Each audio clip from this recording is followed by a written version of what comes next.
दोस्तों, एक बार फिर से स्वागत है आपका द डेली डिस्पैच चैनल की एक और नई वीडियो में।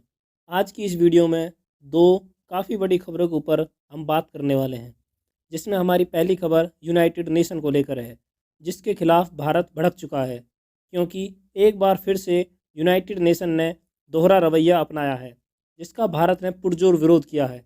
इसके अलावा हमारी दूसरी खबर रूस की तरफ से दिए गए एक काफ़ी बड़े बयान को लेकर है, जिसके तहत रूस ने भारत का धन्यवाद किया है। साथ ही भारतीय विदेश मंत्री डॉक्टर एस जयशंकर की विदेश नीति की जमकर तारीफ की है। दोनों खबर काफ़ी इंटरेस्टिंग है, इसलिए वीडियो को अंत तक ज़रूर देखिएगा। दरअसल दोस्तों, 2024 एक ऐसा साल होगा जिसमें दुनिया की 50% से ज़्यादा आबादी वोट करने वाली है। यानी पूरी दुनिया में डेमोक्रेसी को मजबूत करने और कई देशों में सत्ता परिवर्तन को चुनने के लिए यह साल निर्णायक होने वाला है। और इलेक्शन भारत से लेकर अमेरिका तक में होंगे, जिसको लेकर United nation human right commissioner की तरफ से बड़े बयान दिए गए। वोल्कर टर्क, जो कि यूनाइटेड नेशन ह्यूमन राइट के हाई कमिश्नर हैं, इन्होंने भारत के ऊपर बड़े बयान देते हुए कहा है कि हमारे देश में इलेक्शन के दौरान स्वतंत्रता, हेट स्पीच और भेदभाव को लेकर वह चिंतित है, खास करके माइनॉरिटी ग्रुप को लेकर। यानी कि भारत में मौजूद मुस्लिम आबादी के बारे में इन्होंने यह बयान दिया। किसी को यह समझ नहीं आ रहा कि भारत के इलेक्शन पर इस तरह के बयान देने के बारे में कोई सोच भी कैसे सकता है, क्योंकि भारतीय इलेक्शन दुनिया भर में एक मिसाल की तरह है।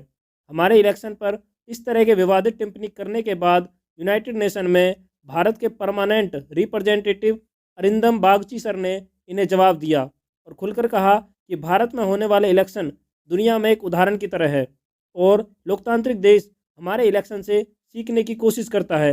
यहाँ तक कि कई देश तो भारत की चुनावी प्रक्रिया को कॉपी भी करते हैं, क्योंकि हम 140 करोड़ लोगों का देश होने के बावजूद समय पर इलेक्शन करते हैं और हमारे देश में हर इलेक्शन पूरी तरह से स्वतंत्र और सही तरह से होता है, जिसकी वजह से हम United nation human right commissioner द्वारा दिए गए इन बयानों को रिजेक्ट करते हैं।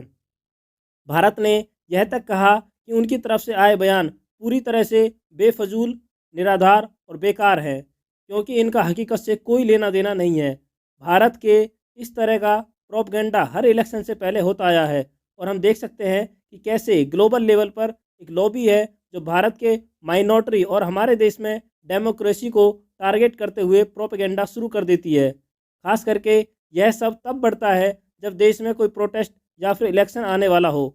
लेकिन अब भारत शांत नहीं बैठने वाला और हम ऐसे हर प्रोपेगेंडा का जवाब जरूर देंगे। भारत की फॉरेन पॉलिसी अब पहले की तरह नहीं रही, जब हमारे ऊपर आने वाले अधिकतर बयान को हम ऐसे ही जाने दिया करते थे। साथ ही बता दें कि वोल्कर टर्क ने जम्मू कश्मीर में मौजूद हालात पर भी टिप्पणी की और भारत ने इसे भी पूरी तरह से रिजेक्ट कर दिया।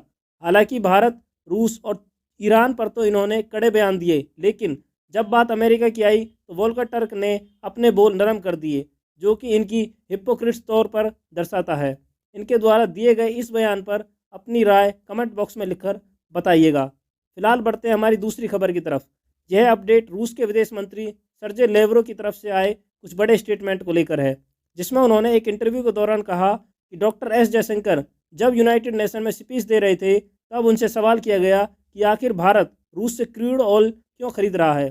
तब डॉक्टर एस शंकर ने पूरे पश्चिमी देशों को साफ तौर पर कहा कि आपको अपने काम से काम रखना चाहिए, क्योंकि यह भारत का डिसीजन है, हम किससे क्रूड ऑयल खरीदेंगे। ऐसा कहकर भारत ने यह दिखाया है कि नेशनल डिग्निटी क्या होती है। सर्जे लेवरोव की तरफ से हमारे विदेश मंत्री की इतनी तारीफ और बड़े बयान देने के बाद पूरी दुनिया की नज़र भारत के ऊपर पड़ गई है, क्योंकि रायसीना डायलॉग के समय हमारे विदेश मंत्री ने खुलकर समझाया था कि आखिर क्यों भारत का रूस से क्रूड ऑयल खरीदना सिर्फ हमारी अर्थव्यवस्था के लिए ही नहीं, बल्कि दुनिया में एक तीसरे विश्व युद्ध को रोकने के लिए भी जरूरी है। हमारे विदेश मंत्री डॉक्टर एस जयशंकर ने कहा था कि अगर भारत रूस से क्रूड ऑयल खरीदना बंद कर देता है और रूस पूरी तरीके से अकेला पड़ जाए, तो रूस के पास चीन के अलावा कोई दूसरा विकल्प नहीं बचेगा। और अमेरिका पहले भी यह बात कह चुका है कि रूस और चीन साथ मिलकर तीसरा विश्व युद्ध शुरू कर सकते हैं, जिसकी वजह से यह जरूरी है कि हम रूस के साथ इंगेज करें और रूस को अलग अलग ऑप्शन दें, ताकि रूस चीन पर निर्भर ना रहे। ऐसा पहली बार हुआ जब किसी विदेश मंत्री ने इतने खुले और साफ शब्दों में एक बड़े प्लेटफॉर्म के दौरान यह समीकरण समझाए, जो कि सिर्फ डॉक्टर एस जयशंकर ही कर सकते हैं। और इसके लिए पूरी दुनिया में भारत की चर्चा हो रही है। इसके अलावा रूस और भारत के बीच इस साल एक बड़ा इवेंट हो सकता है ब्रिक्स समिट के दौरान। इस बार ब्रिक्स करेंसी को इंट्रोड्यूस किया जा सकता है, जो अमेरिकी डॉलर को टक्कर देने वाला सबसे बड़ा अल्टरनेटिव बनेगा, क्योंकि भारत और रूस अभी भी एक दूसरे के साथ खुलकर व्यापार नहीं कर पा रहे। और अगर एक ब्रिक्स करेंसी बनती है तो यह दोनों देशों को व्यापार को सुरक्षित करने वाला अब तक का सबसे मजबूत कदम बनेगा। इसी वजह से रूस और भारत अपने संबंधों को मजबूत करने पर ध्यान दे रहे हैं और ऐसा हो सकता है कि इस साल भारत के प्रधानमंत्री और रूस के राष्ट्रपति के बीच में मुलाकात हो। बहरहाल दोस्तों, इस वीडियो में इतनी इन्फॉर्मेशन है और वीडियो पसंद आई हो तो वीडियो को लाइक करें। हमारे आने वाली डेली ऐसी वीडियो के लिए चैनल को सब्सक्राइब कर बेल नोटिफिकेशन को ज़रूर दबा लें, जिससे हमारी डेली वीडियो आप तक सबसे पहले पहुंच सके। फिर मिलेंगे ऐसी ही एक नई वीडियो के साथ। धन्यवाद। जय हिंद।